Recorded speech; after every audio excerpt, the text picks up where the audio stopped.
Live లో చూద్దాం. నాయకుడిగా యువజన నాయకుడిగా నిత్యం ప్రజల సమస్యల పరిష్కారం కోసం పోరాటం చేస్తూ పనిచేసినటువంటి నాయకుడు.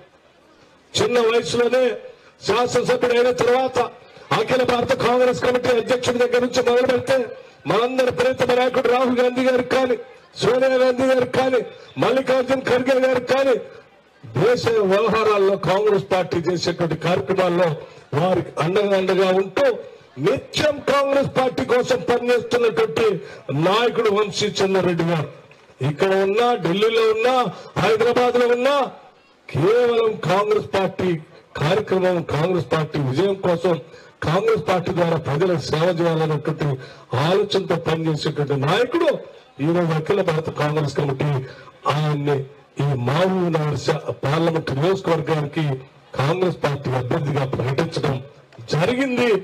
అలా ప్రకటించిన అభ్యర్థి అతను గెలవక ముందే ఈరోజు రాష్ట్ర ప్రభుత్వం మీద ఒత్తిడి తీసుకొచ్చి ఇన్ని వందల కోట్ల రూపాయలు మహబూబ్ నగర్ పార్లమెంట్ నియోజకవర్గానికి నిధులు తీసుకురావడం కోసం ప్రయత్నం చేస్తా ఉన్నాడు.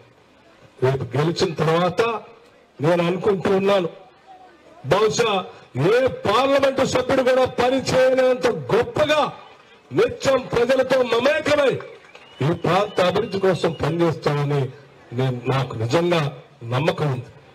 ఇలా వెనుకబడినటువంటి ప్రాంతానికి కావలసినటువంటి నాయకుడు డాక్టర్ వంశీ చంద్రారెడ్డి గారు.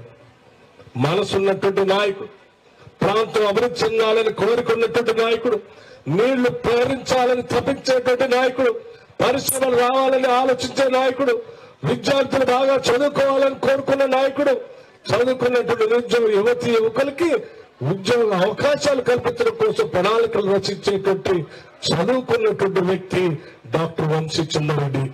అటువంటి వంశీ చంద్రారెడ్డి నిజంగా ఈ ప్రాంతం నుంచి పార్లమెంటు సభ్యుడైతే ఈ ప్రాంతానికి తిరుగు ఉండదని చెప్పడానికి ఎంతకంటే ఉదాహరణ అవసరం లేదని నేను భావిస్తాను.